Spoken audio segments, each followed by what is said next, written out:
Hi everyone, my name is Jenna and I'm a service learning student volunteering with NSCN this semester. I am co-facilitating this event with Erica and we welcome you this evening. It is being hosted by the Nova Scotia Environmental Network. NSCN is a network of 30 plus environmental organizations across Nova Scotia whose common purpose is to conserve and enhance the natural environment and build a sustainable future for Nova Scotia. We strive to support, strengthen, and promote the environmental work of our members by connecting them to each other, to governments, and to the general public. And we're going to start off with a land acknowledgement, so I'll pass it on over to Erica. Hey everyone, my name is Erica, and as Jenna said, I'm also a service learning student from SMU, volunteering with the NSCN.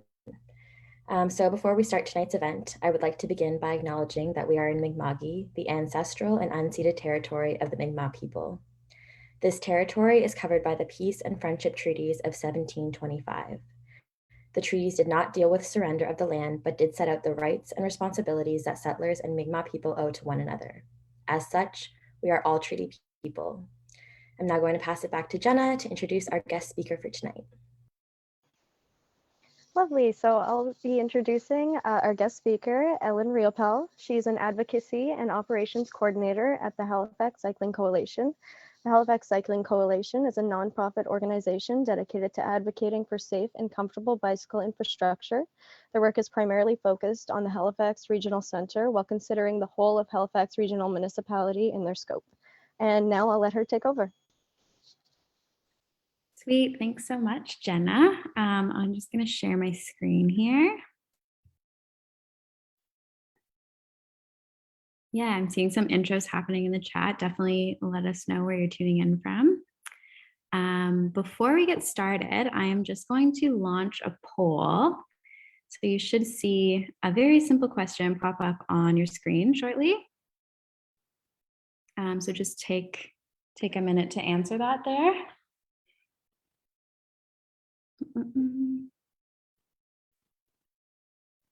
Okay, sweet. I will share the results. So the question was, do you consider yourself to be a cyclist? Most people no, some kind of, some yes. Sweet. All right, just to get a sense of where everyone's coming from, what the relationship is with cycling. We like to say at the Cycling Coalition that if you ride a bike, even if it's a couple times a year, you are a cyclist. I feel like we have this kind of perception of what a cyclist looks like, and it's usually white men in spandex going really fast. And that's not necessarily what cyclists are. Cyclists can look all sorts of different ways and have different relationships with biking. So yeah, my name's Ellen Riopel. My pronouns are she, her. I've been with the Halifax Cycling Coalition since May 2021. And I'm the advocacy and operations coordinator there. I've been commuting by bike for 6 years. I started in Toronto for about 3 years, and then I've been commuting here in Halifax for about 6 years. So just a brief overview of what I'm going to kind of cover today. So I'm going to tell you a bit about the Halifax Cycling Coalition. If you haven't heard about it, I'm going to talk about some of the events we run, some of the other programs and educational stuff we have happening. I'll talk a bit about advocacy and infrastructure, and then I'll tell you a bit about membership and some exciting upcoming events we have in 2022. So a bit about HCC. Hopefully you've heard of us through any of the events we kind of run throughout Halifax, such as iLight Halifax or Winter Bike Week, which just ended last week. If you haven't heard about us, we're a member-based nonprofit here in Halifax, Nova Scotia. We were formed in 2008 after a fatal collision happened on Barrington Street where someone cycling was killed. So we kind of formed out of the need to address some of the kind of issues that led to that collision. So for over 10 years, we've been removing barriers to cycling while also trying to improve the conditions of cycling infrastructure. We work primarily in HRM, so Halifax and Dartmouth, but also work across Nova Scotia and work with provincial government as well. And there's other pillars to our work outside of just putting on events. We're also focused on education and advocacy, and we work within the municipality, as I said, as well as the province towards making cycling better. Our vision is that Halifax will become an amazing city to cycle for both fun and transport. We are a member-supported organization as well. So our influence that we have is directly related to our membership, and the more members we have, the stronger our voice is. So if you want to learn a bit more about what we do and membership, you can head over to our website at cyclehalifax.ca, and there's lots more info there as well. So these are just some of the things that we believe in. So equity, we believe in eliminating systemic oppression and ensuring that communities are supported in advocating for safe streets in their neighborhood. And we also see cycling as a tool for making our city more equitable by providing better access to employment, education, and other essential services. Safety for all road users. We believe in Vision Zero, which means that there'll be no fatalities or serious injuries on our streets. So we support changes that promote safe, equitable, and accessible transportation for everyone. High quality infrastructure. So we support improvements to the built environment that facilitate the use of bicycles as a mode of transportation. And we'll get into that a bit more later on, so I won't talk too much about that. Environment, we see cycling as a way to reduce traffic congestion, carbon emissions, and all of the other negative impacts transportation can have on the environment.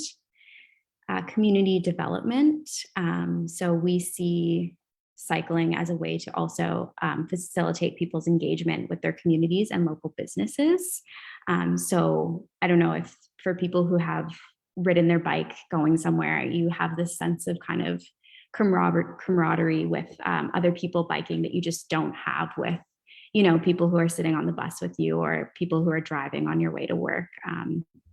So that's one of the wonderful things about cycling. And we're committed to building partnerships with government, different nonprofits, businesses, and community members in order to achieve goals. And then health and well-being. We believe cycling is an excellent form of recreation and physical activity that can support improved physical and mental health.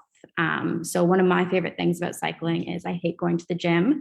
So I love that cycling is kind of a built-in way of physical activity in my day. And also it tends to improve my mood. So the amount of times I've like left really tired and in a bad mood, and by the time I get to my destination, I'm feeling better. That just doesn't happen with other modes of transport, I find. So some annual events, these are kind of our two big events that we host every year. The first one is I Light Halifax, and this happens usually in October or November. And the intention is to raise awareness around cycling at night. So like around that kind of fall time when it starts to get darker earlier. We do a big group ride and everyone lights up their bikes really bright and creatively, often using like lamps or Christmas lights or different things. And usually we get around like 60 to 90 people that come on that ride. So it's a really big group and we kind of ride around the city, and it's meant to raise awareness. And then we're also raising money. It's a ticketed event. So we raise funds to buy lights and then give them away for free, either before the event or after the event. So this year we had 90 people come out and we were able to purchase 100 sets of lights. So it had like a rear and a front light, and they're USB rechargeable, so quite good quality. And then we handed those out in partnership with different community organizations, such as the Mi'kmaq Friendship Center, Trellis Collective, and Bike Again. And then Winter Bike Week, I'll get a bit into it a bit more in the next slide, but it just happened last week. We had 4 virtual events and 1 in-person event that was hosted by the Coffee Outside folks. So it was just a meetup with coffee on a Thursday morning. And we also had a couple pre-planned routes that people completed throughout the week. And there we partnered with a number of different businesses who offered deals throughout the week for people cycling. And these are some photos from Winter Bike Week last week. We were super lucky and we had amazing kind of spring-like weather. So I think that contributed to the amount of people that were able to get out cycling. But we even got some photos from people on that Monday when there was like that sideways rainstorm happening who were out cycling. So kind of varying levels of commitment to biking. These were all submitted for a prize or a giveaway that we ran. So we gave away 3 prize packs that were each valued over $150 with different kind of cycling gear, also some coffee and some cider from Bulwark. So yeah, that was that. One of the prizes was also studded tires, which are valued at like over $250. So it's a pretty sweet prize for someone to take away. Yeah. So a bit about like the educational stuff we have happening.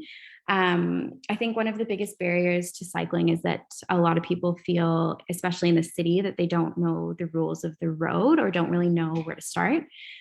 So we have a couple things we do throughout the year to kind of try and help with that, to help build people's knowledge and confidence when it comes to riding in the city. So one great resource we have is the Halifax Cycling Handbook. So this is available for free on our website in a PDF form.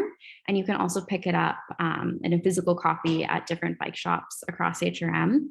It's really great. It covers like all the basics of the rules of the road. It also has a really nice label diagram of a bike, which I use all the time. It's especially helpful when something's broken on your bike and you need to take it in and you don't know what it's called. You can just like pull it out and take a look so you don't sound like you don't know what you're talking about. We also do the Urban Cycling 101 course, which happens in the summertime. And it's kind of built off of the handbook there. So it's kind of basics, rules of the road. There's 2 parts. One is in class, kind of like technical knowledge. And then the other one is in person. So it kind of covers basics on the bike. And then you go for a ride as a group afterwards.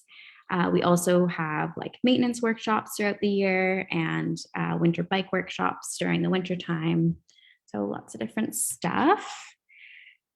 We are also in the process of translating our Halifax Cycling Handbook. Well, it's translated. We're in the process of doing final edits and printing it. So that's expected to be kind of in circulation by spring is the hope. So we've translated it into Mi'kmaq, French, and Arabic. So those will be available throughout the city, hopefully in the springtime in different languages as well. This is another program that we started last year. It's called Cycling Without Age. It started in the Netherlands and it was the first time it's happened in Halifax. So we partnered with Northwood to deliver this program. And it's a way to help seniors get back on bikes. And I have a video here, so we'll see if this is going to play for us.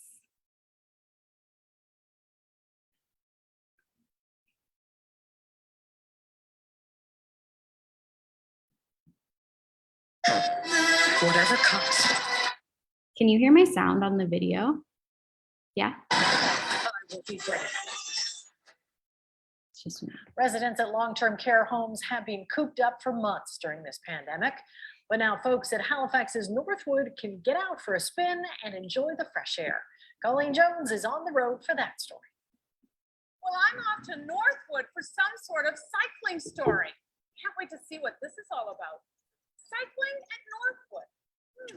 Here we are. Is this your first time? Yeah. Meet Lynn Island and Madeline Shea. Neither have ridden a bike in decades. Okay, for Madeline, maybe it was a half century ago, and she promptly quit. First time I went right over the top of it. All right, but this new rig is different. The shiny new red bike with battery assist is called a trishaw, cart tricycle, cart rickshaw. This is a big. It's called Cycling Without Age. It's a Danish design and program that's now global. It's a way to keep people on bikes. Peter Zimmer is with Halifax Cycling Coalition. He's also the bike pilot today. Require people to commit at least 8 or 10 hours learning it, practicing it, watching videos, reading documents, and then learning the ins and outs of these bikes, because they are nothing like your regular two-wheeler. And they are off. With a wave goodbye, they're leaving Northwood for a ride to the Hydrostone and some ice cream. Sure, they could have taken a bus, but Janet Sims says this experience, The ability to stop the bike, to look at a puppy, children in the playground, to feel the breeze, the sunshine, see the plants, interact with the community. It's just so different. As they make their way through the pothole streets of the North End, they eventually make it to their destination, the Lemonade General Store. This experience, given how long Northwood and all senior homes were locked down, is pure joy. Enjoyed this experience so much. I think it's a great time to be with friends and getting out in the air. So good. After they finish their double scoop and sneak a little from each other's bowls, this is a day they'll treasure. The only time that I'd be out in the fresh air again would be at my funeral. And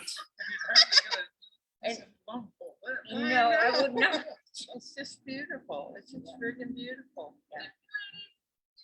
Northwood has 2 of these bikes. They hope to bring the joy of cycling back to people who can no longer ride themselves. Colleen Jones, CBC News, Halifax. Okay.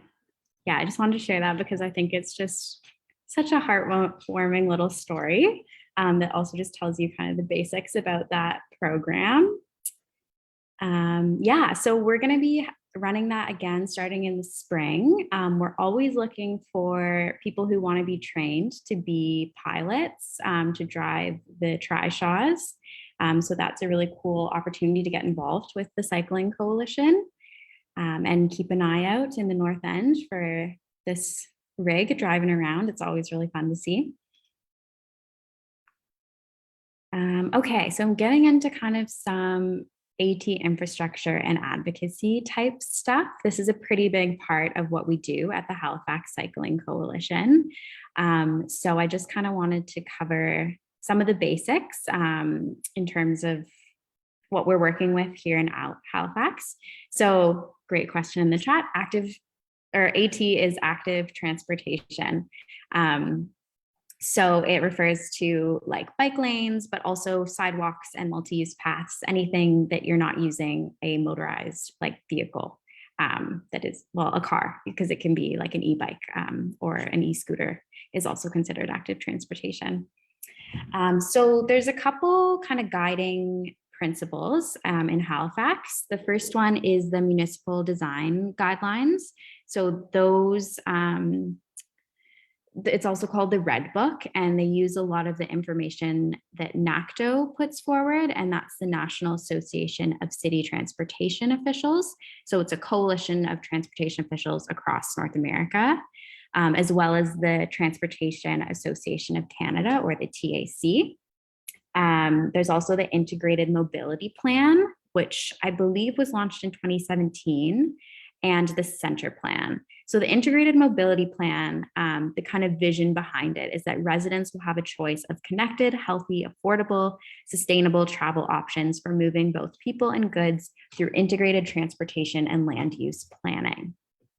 And both the Integrated Mobility Plan and the Centre Plan focus on this idea of complete streets. So the idea behind complete streets is that you're improving mobility for people traveling through the Halifax Peninsula with a focus on comfort, safety, convenience for people walking and cycling, while also considering other factors. So kind of the key thing behind that is that you're really kind of shifting the consideration when you think about streets and putting folks who are walking and cycling on the top and folks who are driving towards the bottom. It's kind of this hierarchy of users, if you will. And it's a big kind of 180 from how we've typically thought about cities, which is that we kind of build them around cars and around roads. So it's taking a bit of adjusting, I think, for kind of city officials and planners to get used to this way of thinking. And that's kind of where we come in as a nonprofit, is just kind of holding city officials and planners accountable to making sure that, you know, this hierarchy is considered and these standards that are set out are followed. They also just launched the IMP, or the Integrated Mobility Plan dashboard. So if you Google that, you'll probably be able to find it. And it's a really great tool in terms of being able to track kind of where Halifax is at along this connected mobility plan, where we have kind of a connected bike route throughout the city. I think last time I checked, we were something like 36% done in terms of where we want to be for the bikeway, but you can go on there and you can kind of look at the progress, like what's left to be done. It's a good way to kind of track where we're at with infrastructure, with active transportation infrastructure. Another thing that Complete Streets talks about is this idea of AAA infrastructure, which stands for all ages and abilities. So it means kind of infrastructure that's accessible to people of any age. So people with the cycling without age, riding on the trishaw, people who have kids and they're just learning how to bike, people who are new to biking, people who are advanced at biking. So kind of an inclusive way. With that in mind, we did a study last year with the Bicycle Mayor of Halifax to kind of examine this term, all ages and abilities, because there was a bit of confusion around it. So we wanted to kind of investigate what this means to people. So we did a survey and we spoke to, I believe it was over 65 people around Halifax to kind of get a better understanding of what people thought of this term. And it wasn't meant to be like a complete survey. We just kind of wanted to talk to a couple people to better understand. And what we kind of found from this survey is that there isn't really a clear understanding of this term. A lot of people are confused about what it means, especially when we think about people with disabilities and where they fit in to that, the understanding of that term. So it's not really accurate if we're meant to look at including people with disabilities. Because there's a lot of folks that use bikes as mobility aids. So if we're designing a cycling route that's for all ages and abilities, we need to make sure that those people are included as well and can also use the route. And this is a quote from Jillian Banfield, who is the Bicycle Mayor here in Halifax. If you haven't heard of this Bicycle Mayor program, it's an international program run by an organization called Bikes, spelled BYCS, and they have representatives in all different cities across the world. And these people are just kind of nominated within, it's not like an official mayor or anything, but they're just kind of nominated within the cycling community to be advocates and voices for people cycling. So Jillian is disabled and she's the bicycle mayor here in Halifax, and she's a really great voice for disabled people cycling in the community. And she says, the troubling lack of clarity of the term means that people interpret it differently. Gabriel Peters has done a lot of thinking and writing about disability and active transportation, and she points out that all abilities is a term that infantilizes disabled people by equating the cycling ability of children with that of disabled people. Also problematic is that all abilities seems to be a euphemism for disability, which implies that disability is a bad thing and it erases disability by avoiding the word. So Jillian really points out through this report that it's important to use the word just to kind of ensure that we're acknowledging that disabled people exist and also ensuring that they are also being considered in infrastructure planning. So that's a really big guiding principle with the work that we do at the Halifax Cycling Coalition as well. So just a bit more on our role when we think about transportation and active transportation planning. Kind of the main thing we do is we hold the city accountable to ensure that the infrastructure they're building is meeting those standards that they set out. So the complete streets and all of these different guidelines that I kind of mentioned before. We also share information and provide resources. So a big part of what we do is like communicate when public engagement is happening on different projects around the city. And we do that through our newsletter and social media and Slack. And sometimes we'll also provide templates for folks to write to their counselors if there's a certain project that's happening that doesn't meet these standards or we're not happy with. So those are kind of some of the ways that we contribute to active transportation planning here.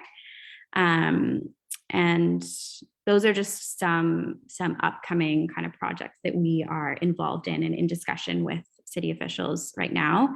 One of them is the Windsor Street Exchange, the University Avenue and Morris Street Bikeway, and the Almond Street Bikeway. So some challenges. A continuing challenge comes from that idea of the hierarchy of users, in that for the past however many years, it's been very car focused, and switching that to prioritize people who are walking or cycling or rolling is a bit difficult. And sometimes we see plans come forward that don't reflect that. So an example of this on the left is the Windsor Street Exchange, and the purple and pink are the active transportation routes. And when you take a look at the road use and the space that they have, they've proposed a multi-use path, which kind of goes around, and there's like 7 different crosses. So, I mean, we just don't see a lot of the plans the city's putting forward. We're not seeing active transportation being prioritized in the way that they say it is. What tends to happen is we kind of get the leftover space, and that often ends up being a multi-use pathway. And the problem with multi-use pathways, when you're putting it in the city center, is that you're mixing all types of transportation users together. So like folks that are out walking their dog are mixing with people who are trying to get to work on their bike as fast as they can, and it becomes really messy. And then you add in people who are blind or partially sighted sharing that same space, and it just it's not that kind of AAA infrastructure that the city's setting out to build. That being said, multi-use paths have a function, and like the Chain of Lakes Trail is lovely in that it's removed from the city and you can get out on a weekend and explore. But when you're dealing with infrastructure that people are using for commuting, it can become a bit problematic. The figure on the right-hand side there is the Almond Street Bikeway. So this is an essential connection for our kind of bike paths throughout the city. And you can see the blue area is where they proposed shared lanes, which again is not the AAA infrastructure. It's basically just when they choose a quieter street and then have it so that the bikes and cars share the road. And for people who are beginning, like just learning to cycle or have a lower kind of confidence level or skill level, that's not considered safe infrastructure. So these are kind of 2 things that we're working with the city to try and offer up some alternatives and see how we can make them a bit more inclusive for everyone. More challenges. The first is, all-weather 4-season maintenance of the infrastructure that we build. So this is getting better. I don't know if you were out this winter, you might have noticed that the bike lanes get cleared faster. It used to take several days to sometimes a week for this to happen. And often the snow would be plowed into the lanes. And we're seeing this slowly improve. But again, if we're prioritizing active transportation over vehicle traffic, then those should happen around similar times, if not before.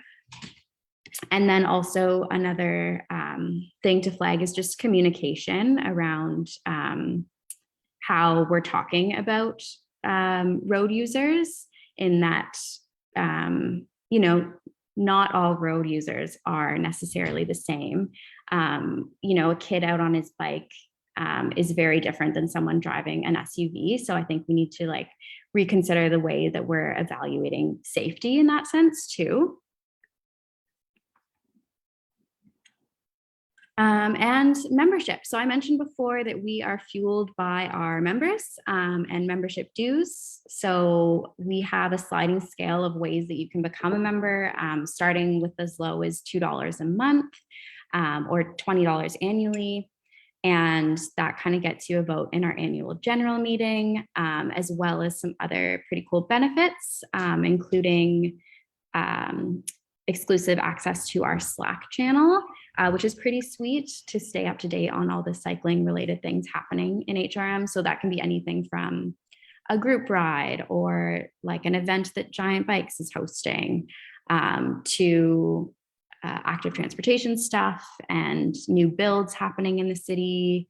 You lost your bike and you want to help finding it, anything cycling related, it happens in the Slack channel.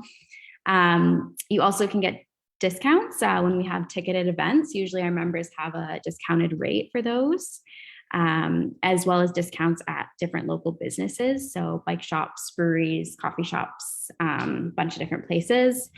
a sticker, and also we will advocate on your behalf and help you get the tools you need to support different changes you want to see in your neighborhood to make it safer.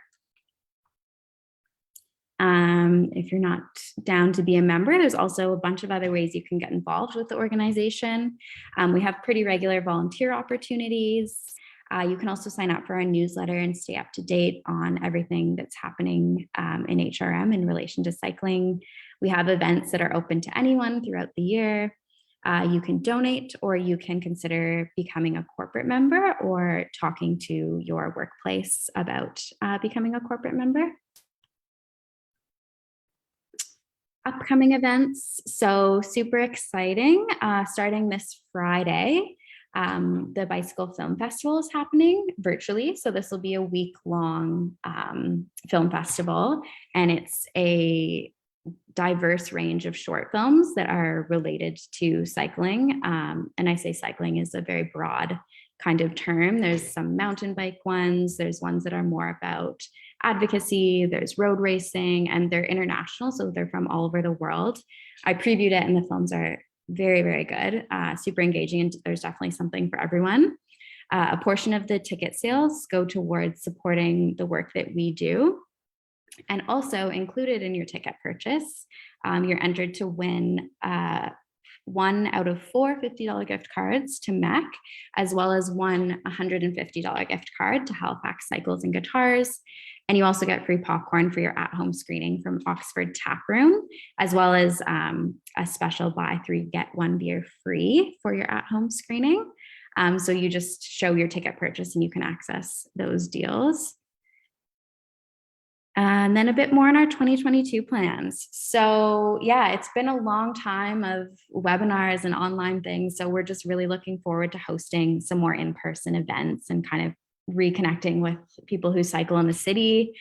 So stay tuned for a lot of that. We're going to do a lot of group rides, which can be really great also if you're newer to cycling, because it's ride marshaled and we kind of take all the safe routes, and you're in a group so you feel a sense of safety. We're going to do some workshops, including maintenance workshops. And then we're also hosting the film festival with a completely new program in the summertime with some other fun perks going on as well and partnerships. We're working on putting together a gear library for members. So that's kind of a place where you can rent out gear, like say you're doing a backpacking trip, you can come to HCC and rent out some gear. We're also putting together a pledge program for businesses and organizations, which is a way to kind of help them become more bike friendly for their employees. We're also hoping to have more and more regular volunteer opportunities for people, as well as more and better bike lanes, which is kind of always going on for us.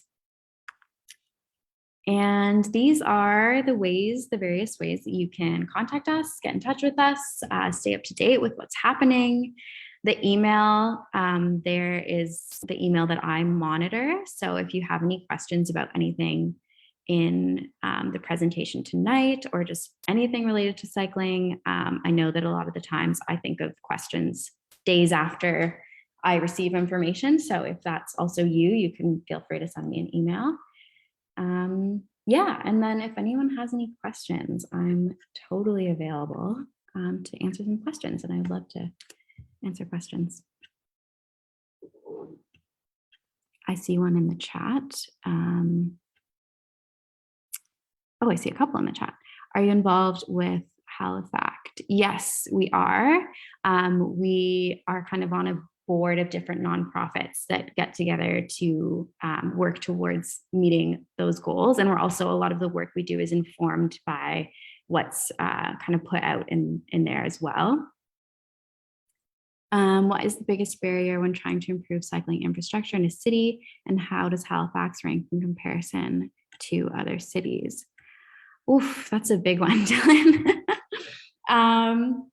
I honestly, this is like a personal opinion, but I think that the biggest barrier is kind of switching. I think it's kind of like mindset that a lot of people have, and just that traditional way of doing things and getting past that. I think it's, for some people, a bit feels a bit like out there, I would say, to not center cars in the way that we plan cities. So it can feel like a big shift. And I think once you make that shift in your head, it becomes a bit easier to consider that. And in terms of how we rank in comparison to other cities, I think we're a bit behind in terms of bike infrastructure. And I think that's just because we just kind of started later. We're a smaller city, but I think we're catching up very, very quickly. And I do think that the infrastructure we're building is in a lot of ways better. That being said, my biggest comparison is Toronto. I haven't been to cities like Vancouver and Montreal, and I hear that like the bike infrastructure there is very, very good. So where can someone go to purchase a reliable bike in the HRM? Oh, great question. So that kind of, I guess, also depends on your price range. But Erica, if you want to send me an email, I can give you like a pretty comprehensive list of bike shops, because there's a lot. But Bike Again is great for used bikes. And I know Long Alley also has used bikes. Halifax Cycles in the North End is a great bike shop. The owner, Jenna, is super supportive and really, really great. They also do bike rentals. So if you're considering cycling and don't want to maybe invest in a bike right away, you just want to try it for a week, that's a good option as well. What do you think about e-bikes and if they're useful with all the help? Oh my, I think e-bikes are like one of the greatest inventions. I wasn't sure about it, honestly, like when I started this job and got a bit more into cycling, but I've recently become kind of obsessed with them just because I've seen people who wouldn't normally be able to cycle, like people with mobility issues or people who are older, and seeing them be able to get back on bikes because of e-bikes. I think it is really great for accessibility. And yeah, they're great. Like my parents just bought e-bikes and neither of them have biked before, and they're in their 60s and loving it. So I just think they're really great.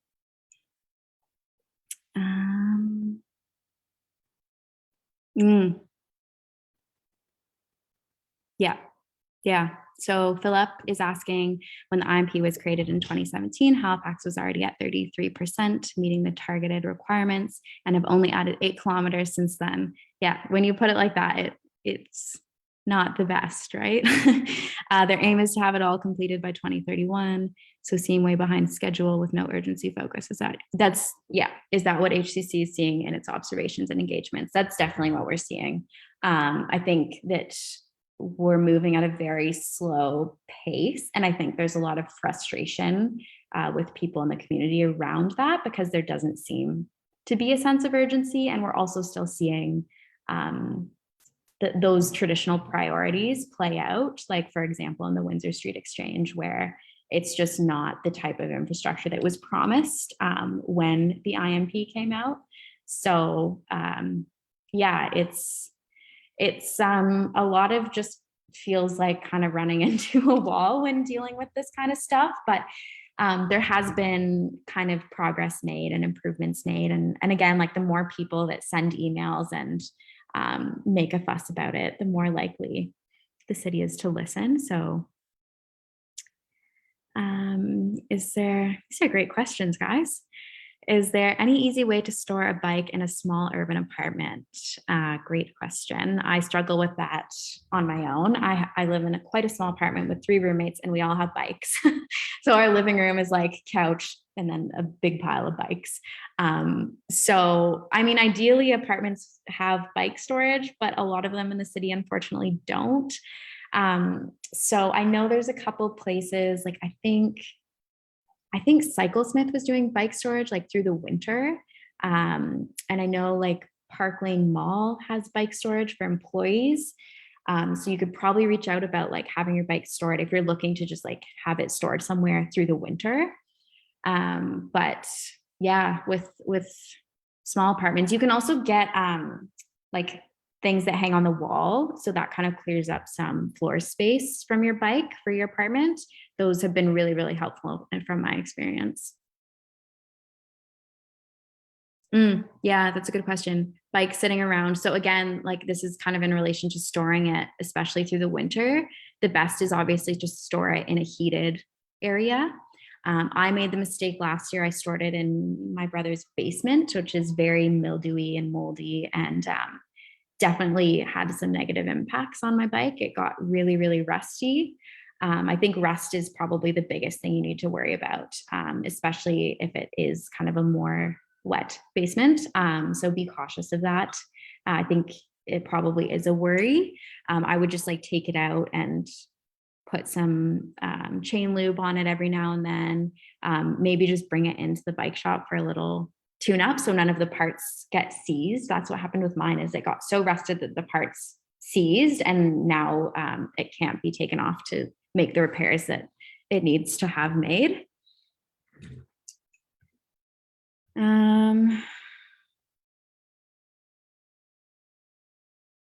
With all the cycling programs and activities going on, have you noticed increased use of bike lanes and infrastructure outside of these activities? Yeah, I mean, I've only been in this role for 2 years, but in speaking with people who have been on the board for a long time and people who used to work at the Cycling Coalition, and honestly, just like strangers I talk to, everyone chats with me about bikes when they find out my job. And I've heard a lot of people who've been here for their whole life say that in seeing the increased infrastructure, they're seeing a lot more people cycling. And I was so surprised, like this winter, I feel like I've seen so many people out biking. So, I mean, I could attribute that to like all of the work we're doing, but I think infrastructure is a huge part of that, because it's people that don't feel comfortable riding in mixed traffic, that once you have a protected bike lane, you know, that all of a sudden feels safe. And then you just have more people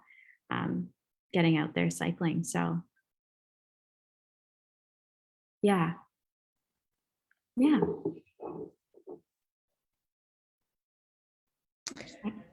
Well, great, Ellen. If anyone else has any last minute questions, now is the time.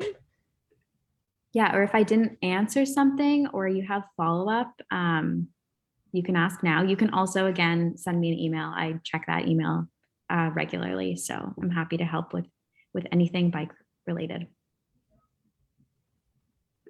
Awesome. Thank you so much for coming. And thank you to all our participants for joining us tonight. Yeah, like I said, there's Ellen's information on the screen right there if you have any more questions. And thanks for everything. Thank you.